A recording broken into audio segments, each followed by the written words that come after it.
की क्लास शीर्षक है कबीरदास की साखी। भाई पहले भी आपको बताया गया है, साखी का मतलब है साक्षी। कबीर साहब की ये साखी 8वीं साखी है। केसो कही कही कूकिए ना सोइए असरार, रात दिवस के कूकने कभुक लगे पुकार। इस साखी में इसका संदर्भ भी वही है और प्रसंग अलग है इसका। इस साखी में कबीरदास जी ने विरहनी जीव आत्मा को परमात्मा का स्मरण करते रहने को ही कहा है। कोयल की संज्ञा दी है उन्हें। व्याख्या: कबीरदास जी कहते हैं कि हे विरहनी आत्मा,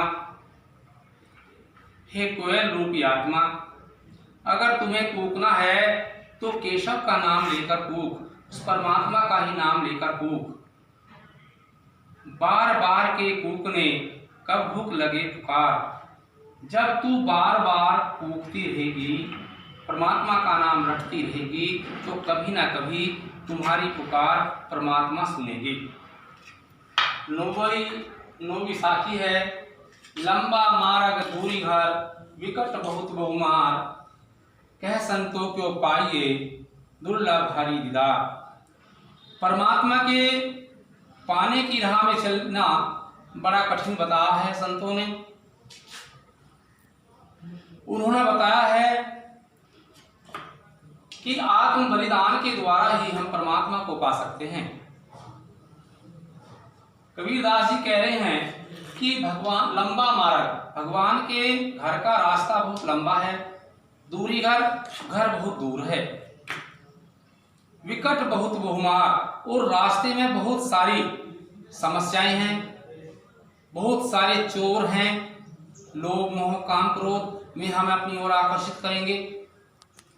कह संतों क्यों पाइए दुर्लभ हरि दीदार। कबीर साहब कह रहे हैं, हे संतों, आप ही मुझे बताओ परमात्मा के दर्शन कैसे सुलभ हो सकते हैं, कैसे आसान हो सकते हैं।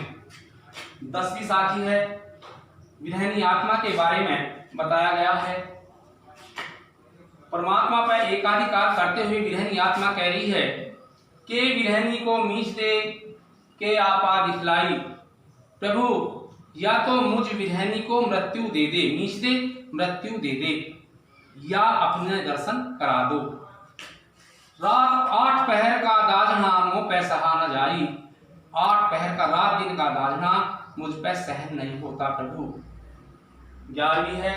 कबीर रेख सिंदूर की काजल दिया न जाई। राम ही रम्या रहा, दूजा कहाँ समाई।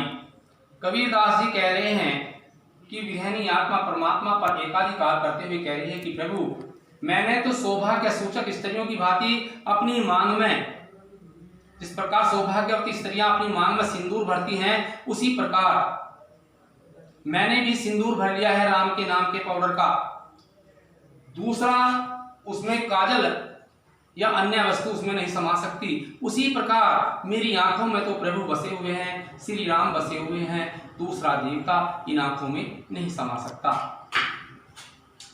शायर नहीं सीप बिन, शायर नहीं सीप बिन, स्वाति नक्षत्र बिना ही, स्वाति बूंद बिना ही, कह कबीर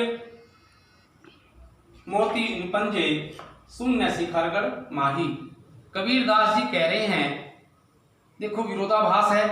परमात्मा का जहाँ घर है, न तो वहाँ कोई सागर है, न स्वाति नक्षत्र की बूंद है, न वहाँ कोई सीप है, फिर भी वहाँ मुक्ति रूपी मोती पैदा होते रहते हैं उस शून्य शिखर में।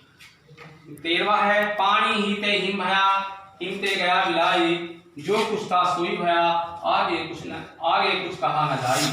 कबीरदास जी इस संसार की आत्मा की भौतिकता के बारे में कह रहे हैं कि पानी से बर्फ बन जाता है, बर्फ से पानी बन जाता है, और इस संसार में आत्मा परमात्मा से अलग होकर के शरीर में आती है, फिर शरीर से हटकर के परमात्मा में विलीन हो जाती है। ये संसार का भौतिक कर्म है, इसके बारे में कुछ भी नहीं कहा जा सकता। 14वां है, पंखी उड़ानी गगन को पहन रहा परदेश, पंखी उड़ानी गगन को पहन रहा परदेश,